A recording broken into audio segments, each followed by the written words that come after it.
All right, welcome once again. This is our fourth and final podcast related to how to implement the Worshiping Church class. And I know this podcast series has been a little bit different than the one on implementing the Hearing God's Voice class, because I've been focusing upon some themes that are really not in the material directly. But I do believe this is a prophetic series of podcasts of what the Lord is saying to the church, certainly in saying it to our church, and I really believe He's saying it to all the LifeSchool churches, that we have to develop a worship ministry that ministers unto the Lord, that becomes an altar of incense, not just offers songs that we hope will arise as incense. So in this final session, I just want to touch on a few other points. Let me first talk a little bit about praise. You know, what session, I think 7 it is, in the class talks about sending Judah first. You know, what we're doing now is a little bit of variety as to how we intermix praise in with our worship. Our style of worship is to have, you know, usually around an hour of worship through song. And a lot of times we start out with praise, upbeat praise types of songs, and then we move slower into more worshipful songs. Well, that's good, and I don't want to get away from that. I mean, because there'll be a lot of times we will do that. But what I find myself in, and I think our church in, is now just going almost immediately into a time of worship, where it's slow, it's soft, it exalts the Lord without having to go through praise. And what we're doing a lot, when I say a lot, I think we will be doing a lot, I'll put it that way, is that we will be starting out with worship, and then at times the Lord will lead us at the end of our worship time into a time of intercession and spiritual warfare and battling for the purposes of God. And that's when we send Judah first. When we go to war, we send Judah when we're going to war. So be open to that. Don't make it a formula. Don't make it a ritual. Use praise as a powerful tool. We don't want to miss it. But it doesn't always have to be at the beginning. It can be at the end. It can be at other times. A lot of times we'll go into the Holy of Holies in worship and come out with praise and celebration. So just another thought about that.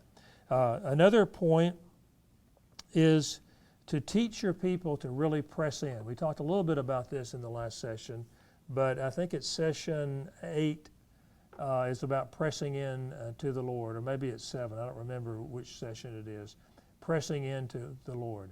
That's really important. I've been to Africa enough, and our church is a lot like this too. It has been for sure in the past. And a lot of churches are like this, where they sing songs and sing songs and sing songs, but they're just mouthing words. Their heart is not really there. They're not really pressing in with their heart. They're not pressing in with all of their being into the throne room of God. They're not focused on what they're doing. They're just singing songs and going through the motions of that. And they can dance and they can sing and they can jump around and shout and do all those things. But if they're not pressing into the Lord, they're not going to be become an altar of incense. They're not going to minister unto the Lord. It's our heart connected to our words that press into the throne of God, where we either believe and are living what we're singing, or if we're not, we're singing it as though we want to live in those things. So that's going to take time. All of this will take time. You're not going to study it one week, teach it in Sunday school the next week, and change your church. They may enjoy the teaching, but it will not make changes. Transformation takes time. And so really focus on teaching your people to press in. I want to next talk about principle of leadership. Pastors, you are the worship leader. You oversee the worship team. You oversee the song selection. Now, you may delegate a lot of that, but don't set it up where you have no input into that. Because the Lord is going to speak to you about the overall direction of the church, and worship is a major part of that. So don't delegate to the point where you're out of the picture. Be involved. Now, obviously, you've got a lot of things to do, and you don't need to be picking out every song that is sung and the order of that. Worship leaders can do that, but make it clear to your worship team that you're involved in this, and that you will, if you have something that you want to be sung, it'll be sung, and just that connection between the team and the leaders. So oversee that worship team, and in that, oversee the character and the lifestyle. I talked about this in one of the earlier sessions. Don't put people on your team just because they can play an instrument. We need a bass player, or we need a guitar player, or we need a keyboardist, or whatever, and put them on there, and they may, a worst case, they may not even be saved, but another case, they might be saved, but they're not living for God, they're living for themselves and living in sin, or whatever it might be. They could be there, and their vision, they could hate the church, the vision that you're building there, and they're just there because you're paying them a little bit of money, or they have a platform for their ministry. Purge out all of that.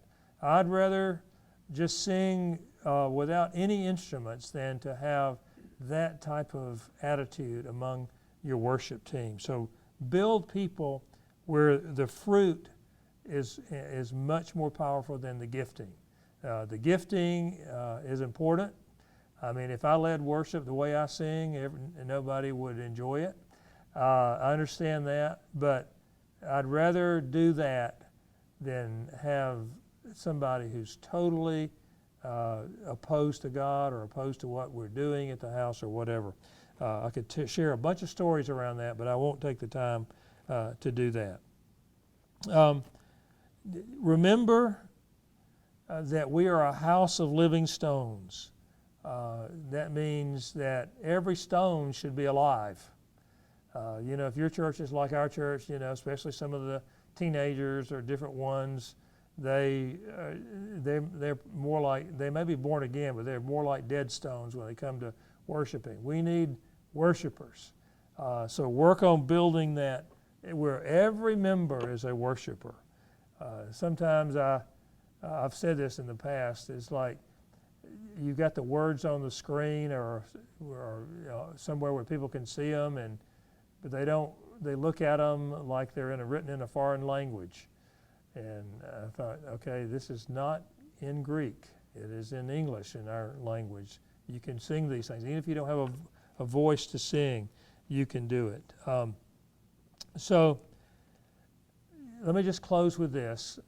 The shift in your worship ministry, we're trying to build a new wineskin. We're not just going through the principles of a class and changing nothing. That is absolutely not what this is about. We are trying to build a new wineskin, one that draws the church closer to the Lord in its worship that ministers unto the Lord, deeply ministers unto the Lord. Now, that was the background. Here's the point. The shift toward that begins with leadership. It begins with leadership. It begins with the pastor, you as the pastor. It begins with the worship leader. It begins with the worship team. So you have to work with them. You cannot just teach a class and expect them to automatically change this. It's going to take time. So I really want to encourage you to take time. Slow down. Don't be in a hurry. It's not about getting a degree. It's not about doing a Bible study, a Bible program, or a Bible school. It's about transforming your church, transforming your own life, transforming the people in your life.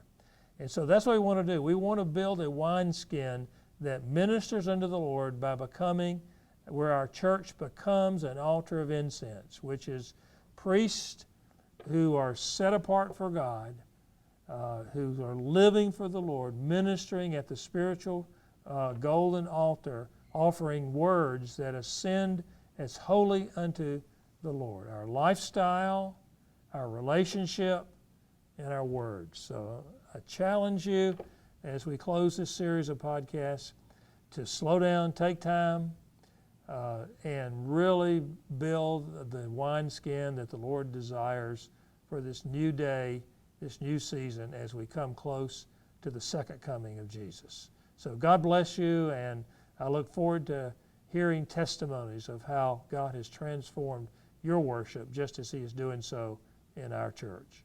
God bless you. Amen.